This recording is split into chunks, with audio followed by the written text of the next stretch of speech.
Chapter 11. The spirit world grew silent as Gan paused in his retelling of events and kept a watchful eye on the once jovial lover of fine teas. Iroh took a deep breath, his eyes filled with surprise and concern. "When did this happen?" he asked quietly. "Oh, most recently," Monk Gan replied somberly, noticing the change in his demeanor. Iroh rubbed his chin thoughtfully. "I know of young Law only through my conversations with Janora here in the spirit world. She has not visited me lately. Now I understand why." He sighed heavily, the weight of the tragic news visibly affecting him. Gan allowed him a moment of silence to process the information. Iroh leaned back, reminiscing about his past encounters with Janora and Rohan in the spirit world. Janora has always been a wise and insightful friend. During our meetings, she would share her knowledge of the spiritual realm and seek guidance on matters concerning the balance between worlds. As for Rohan, I watched him grow up. He was Janora's best pupil, you see. Gan nodded and broke his silence with a hushed whisper. "Oh yes, a rare ability those two have. You know, in the 2 centuries I've been watching people from the ethereal bushes. Janora was the only one who was able to watch me back." Iroh regained some of his joviality with a chuckle. "That doesn't surprise me. She is the most gifted airbender I've ever met." Gan shifted in his seat again. "Yes, well, you have no idea what it's like to be invisible for hundreds of years and then see someone wave to you." Iroh smiled and poured Gan another cup of tea as the unique spirit went on. "As for Janora's absence of late, I can only say it is not entirely due to her grandnephew's injury. As for Law, though, his brave yet reckless actions led him to this unfortunate fate. And poor Rohan, the guilt and sadness that weighed upon him were immense." One of the smaller spirits nearby piped in, "But Gan, what about Dante Jr. and the others you were talking about?" Iroh, still in a contemplative mood, nodded his agreement. "Yes, I was wondering why a story about a family from the Water Tribe, who I know of also, would extend all the way to Republic City." Gan shifted again, an action Iroh was starting to recognize as uncertainty. "Well, I struggle myself to understand the full nature of what I call the summoning.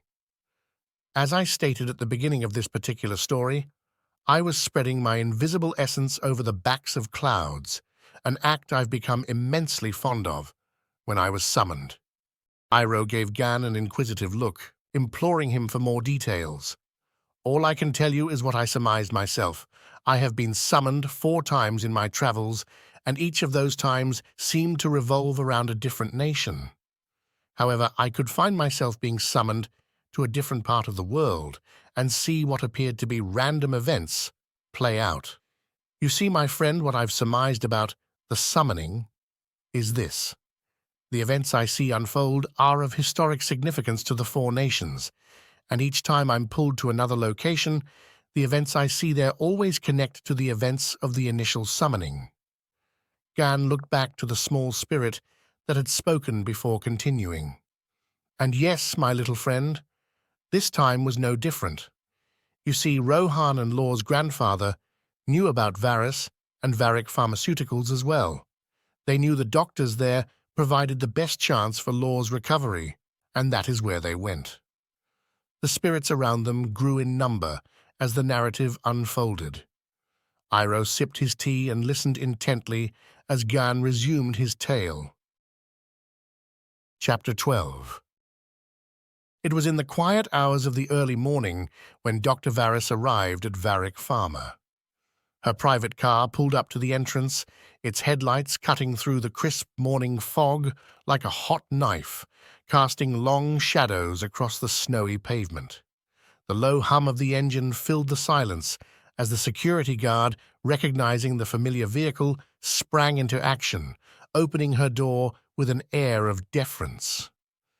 "Dr. Varys, I wasn't expecting you back so soon," he said, a note of surprise in his voice. "You know you don't have to hold the door open for me, Otto. I'm not my father." She took the hand he offered as she stepped out of the vehicle while adding, "And you should also know my vacations always get cut short." He nodded his understanding, even as he continued to rush over and open the large glass door for her. "Sorry, old habits," he said, with an unapologetic smirk and a respectful bow. Inside the lobby, a young nurse and a desk clerk were engaged in a light-hearted chat. They straightened abruptly as she entered, their conversation dying down. Noticing their stiffness, Varys couldn't help but jest. "At ease, soldiers," eliciting hushed giggles from the pair as she passed by. From the corner of her eye, she saw a young nurse hurrying towards her, a cup of hot tea in her hands.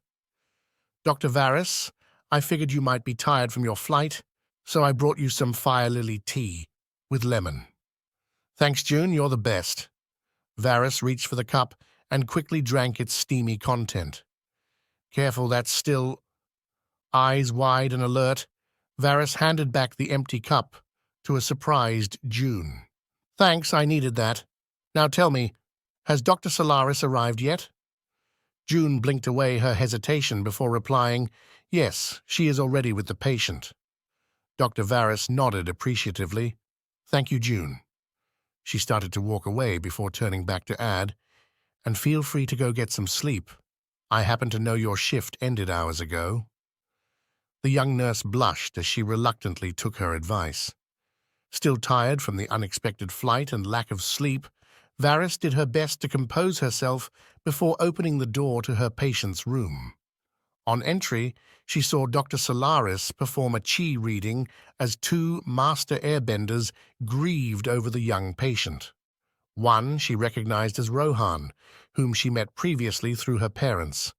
The other, his back turned toward her, was an elderly man, and from Varys's understanding of air nomad culture, had the tattoos and attire that represented high esteem in nomad society. Recognition dawned on Varys, and she greeted them both. "Rohan, Milo, I'm so sorry I got here as soon as I could." Milo's voice trembled as he replied, I know you both traveled a long way to get here, and I'm grateful." Solaris looked up sympathetically as she finished her assessment of the young patient. Milo continued, "It's just Law is my grandson, and I want the best treatment for him." "He will have it," Varys assured him. She turned to Solaris, who stepped forward with a subtle nod. "I've finished my initial chi reading and have determined that most of the damage is localized in the left temporal lobe." Dr. Solaris solemnly informed them before going on. "However, once we run scans through the hydro and synaptic sensors, we'll have more data to help prepare a treatment and hopefully find a way to help him recover from the injury he sustained during the Equalist attack." Rohan sighed heavily, guilt in his voice. "I should have been there for him in person. I could have prevented this if I hadn't—" Milo put a comforting arm around him. "It's okay, brother. At least you were at the temple. I'm the one who should have been there." They both started to give in to their grief before Milo looked towards Solaris with a glint of hope. "Doctor, your experience as a former fire sage must provide you with invaluable insights. Is there anything you can do for him?" Dr. Solaris thoughtfully replied, "While techniques I learned at the temple have led to me developing chi guiding, I'm afraid the skill will be of little use here. But rest assured, Dr. Varys and I will merge our expertise in waterbending and firebending practices to determine the optimal treatment plan for him." Trusting their abilities, Milo expressed his confidence in the doctor's efforts. "I know you will do everything possible to bring my grandson back to us." Dr. Varys echoed their resolve. "You have our word, Milo. Law will be back on Air Temple Island before you know it." Grateful, Milo bowed his head before returning his gaze to his grandson. Rohan offered his heartfelt thanks. "We are very grateful for your dedication in this difficult time." Acknowledging their appreciation, Dr. Solaris compassionately nodded. "It's our pleasure. Now let's get to work. Time is of the essence." Through the early hours of the morning, Varys and Solaris worked side by side beneath the blue and white lights of the lab. Varys pored over data, once written on age-worn waterbending text, now displayed through the illumination of her computer monitor. Meanwhile, Solaris meticulously scanned through research papers, her tired eyes drifting sluggishly. Solaris's voice broke the silence. "There's an old waterbending method called Wai Shui that focuses on manipulating temporal lobe circulation," she lethargically suggested. "Manipulate how?" Varys quickly asked with a stern visage. Solaris hesitated before responding. "Well, I suppose it would be through a form of bloodbending." Varys gave her friend a vexed look at the mention of the controversial craft. "You know how I feel about that. Besides, we haven't even run the hydro and synaptic scans yet," Varys reminded her. Solaris relented apologetically. "You're right. Once we have a clearer image from the scans, we can narrow down our options, of course." After a moment of silence, Varys could feel tension build in the room. She decided to deflate it with a tactful redirection. "You know who would be ideal for running the scans? Dr. Lei Song." Despite her tiredness, Solaris seemed more alert at the mention of his name. "Yes, he's brilliant at what he does. I'll be training Lu Chan tomorrow morning. I can fill in Lei Song on the patient's case then." Her cheeks flushed slightly, like a gentle sunrise, a transition that didn't go unnoticed by her colleague. Chapter 13. As their private plane smoothly soared through the night sky, Kiri gently held her daughter, reassuring her that there was nothing to be afraid of during the flight. The little girl, however, continued to grip her mother's hand tightly and stared out the window with wide-eyed unease. In a small attempt to break the silence, Dante Jr. hesitantly turned to Lei Song and asked, "Now, can you tell me why we had to leave the party so early? Did something happen?" Lei Song exchanged a glance with Kiri before replying cautiously, "There was an incident at Air Temple Island, and an injured boy needed to be rushed to our medical wing. It required your mom's and Dr. Solaris's immediate attention. It's nothing you need to concern yourself with, Junior." However, the young man continued to inquire further. "An incident?" Lei Song sighed. "Something to do with longtime friends of your grandparents and an equalist attack." Although he spoke the last part in a hushed voice, it wasn't hushed enough to keep Kauna from overhearing. "See? I knew it. That just proves my point about how the neurolens could be best utilized. The Avatar had her chance to end the equalist movement, and she couldn't do it, but I can." She quickly corrected herself. "We can, with the medical and technological advancements made at Varric Pharma." Kiri and Lei Song exchanged concerned glances as the young woman spoke passionately about her beliefs. Lu Chan remained silent, feigning interest in a book he found on board while thinking about what Junior said back on Whaletail Island. "Kauna's work and research are her life." Lu Chan listened intently as she continued. Kiri sighed softly before responding to Kauna's ambitions. "My dear, there's much more complexity involved in awakening dormant genes. Inside the human body, there is an intricate and delicate ballet of electrochemical and biochemical processes.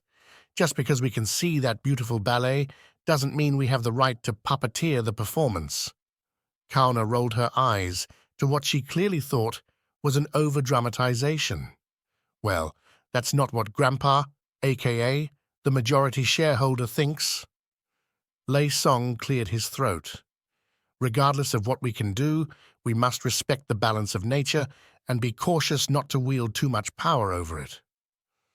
Undeterred by their cautionary words, Kauna's gaze held conviction as she replied firmly, "I understand your concerns, but I still believe we can make a difference. Varric Pharmaceuticals will be the solution." Varric stood on the terrace, watching as the remnants of their anniversary celebration were carted away. Zhu Li joined him, her own gaze somber as she too considered the night's dark turn. "Ah, well," Varric quipped, attempting to lighten the mood. "At least once we've dealt with our horde of freeloading family members, we can zip on over and pick up Janora and Law's father." His casual demeanor brought a faint smile to Zhu Li's lips, but it quickly faded. She reached out and placed a tender hand on her husband's arm.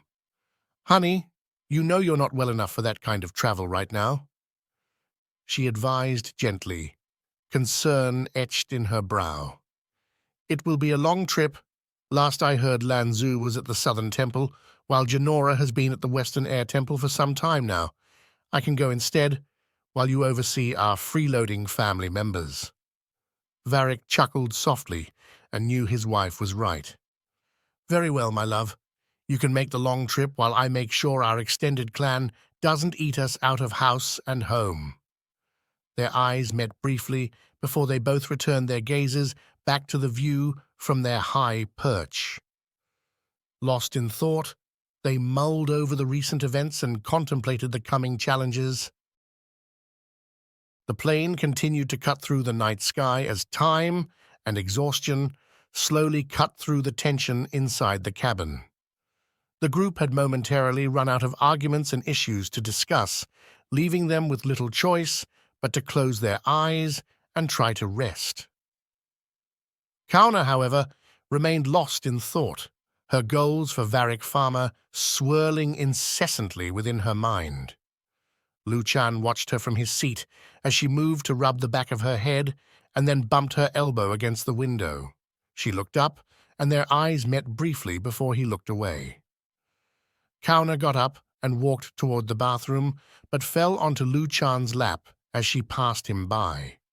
If it was by choice or due to her condition, he didn't know, but he knew which one he preferred. "Oh, sorry," she giggled as she braced herself onto him.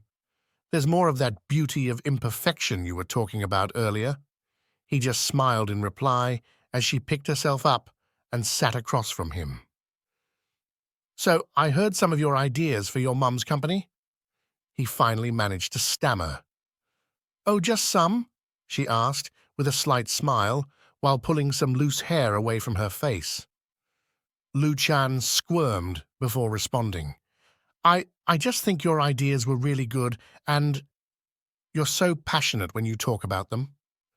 Kauna actually began to blush, and he could feel his pulse double. She put a hand on the small table between them and brushed his hand as she did. Accidental or conditional, again, Lu Chan didn't know.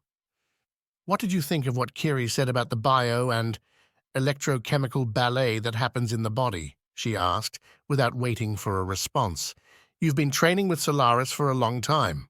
I bet you're pretty good at chi reading and chi guiding by now."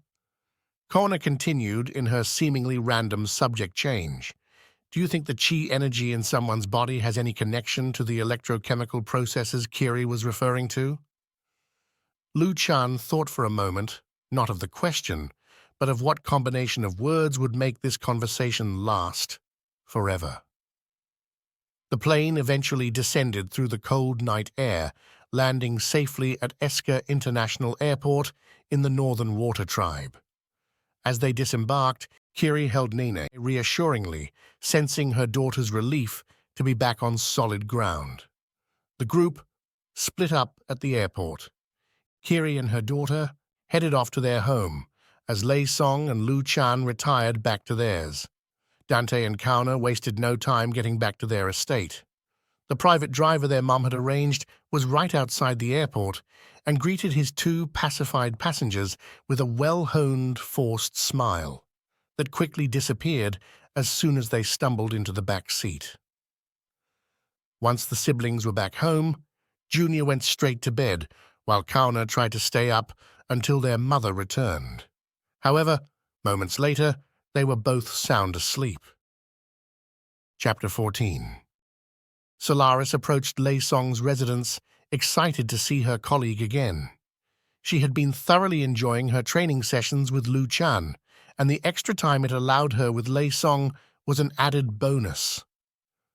As she neared the entrance, She couldn't help but feel a surge of emotions, making it challenging to maintain a professional demeanor around him.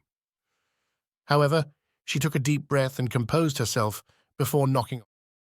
The door opened, and Lei Song greeted her warmly. "Ah, Dr. Solaris, it's always a pleasure to see you." Solaris felt her heart flutter as she responded, playfully exaggerating the title. "And it's always delightful to see you too, Dr. Lei Song." "Ah, you're right.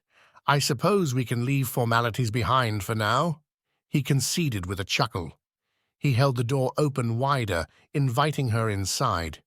She stepped into a spacious room filled with the light of the rising sun, lending a celestial glow to the framed photographs adorning the walls. Her gaze was drawn to a picture of Lei Song with his late wife in a loving embrace. The thought of Ursula momentarily saddened her, a glint of sorrow in her eyes as she thought about the love Lei Song had lost. Sensing her colleague's mood change slightly at this observation, she tactfully redirected her focus onto another picture featuring Lu Chan and Kauna dressed as historical figures. Solaris asked with a slightly nervous chuckle, "Oh my, are they meant to be Zuko and Azula?" He confirmed with a nod as she went on. "Kauna is the spitting image of Azula, but I think Lu Chan resembles a young Prince Wu more than Zuko." Lei Song's mood lightened as he responded. "Ah yes, that photo was taken during their reenactment of the final Agni Kai on Vatu's Eve." In an attempt to keep the playful banter going, Solaris inquired further, "Oh, and how did their reenactment go?" Lei Song replied with a grin, "Well, let's just say it wasn't entirely historically accurate." "Really? I find that a little surprising. I mean, with Kauna's impaired bending and all," Solaris admitted. "Well, I suspect my son had reason to hold back," Lei Song said with a coy smile. Their laughter filled the room as they made their way to the backyard to meet up with her pupil. Upon arriving, they found Lu Chan was already engaged in an odd form of training. Squatting with legs crossed, he was using the chi-guiding motions Solaris had taught him. However, he was focusing his bending on 3 rather large batteries placed before him. Solaris shot Lei Song an inquisitive look, but he just shrugged and went to tend his garden. Intrigued, Solaris approached her pupil. "And what exactly are you doing?" Lu Chan replied with a grin. "Why don't you use energy reading to find out?" With subdued amusement, Solaris began to perform the motions. As she extended her hands, fire emerged, the small flames covering her hands like gloves. It only took a few seconds for her to reply. "An interesting approach to our training. You're recycling the residual energy in these dead batteries, sustaining the charge by alternating the current. Isn't it cool? It seemed like a logical way to practice chi guiding by myself," Lu Chan stated enthusiastically. Solaris sat down cross-legged behind the batteries and motioned for Lu Chan to stop. "I know medical science has allowed us to identify chi energy as electrical impulses in our nervous system, but I believe taking such a mechanical approach to chi guiding is missing the point." Lu Chan looked a little disheartened, so Solaris went on in a softer tone. "I commend you on your creative efforts to train in chi guiding by yourself, but now that I'm here, what do you say we take a more holistic approach to your training?" He nodded as they both stood up and took their usual positions. Lei Song watched as the two of them performed the graceful motions of their practice. Hands alit, the pair began the push and pull of the invisible energies within them in a circular dance of their hands. Lei Song returned to tending his garden while periodically watching the pair. Only after catching himself stealing a long glance at Solaris, he realized that he was smiling.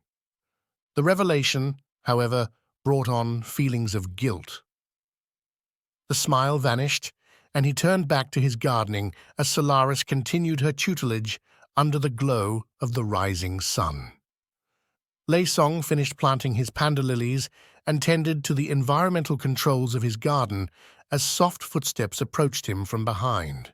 Delicate arms wrapped around his waist, he welcomed the touch with a smile.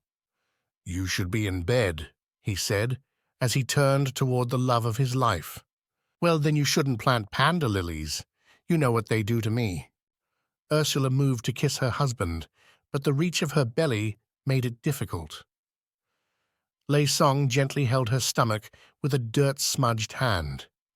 "No need to worry, then. This one is going to sprout before the lilies do." As if confirming his prognosis, Ursula bent down in discomfort as the baby kicked hard. "Ah, I think she might be trying to make a break for it now." He kneeled down to kiss his wife's belly before humming a lullaby to soothe his unborn daughter.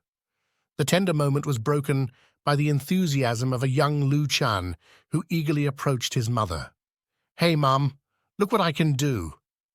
The young boy extended his tiny hands as fire emerged from his palms. Lu Chan extended his fiery hands as he and his mentor continued the circular motions of their chi-guiding practice. The young man looked towards his father and was momentarily distracted by the subtle signs of his father's grief starting to surface. The invisible energy encircling the pair began to waver, and Lu Chan realized that his distraction was shared by his mentor.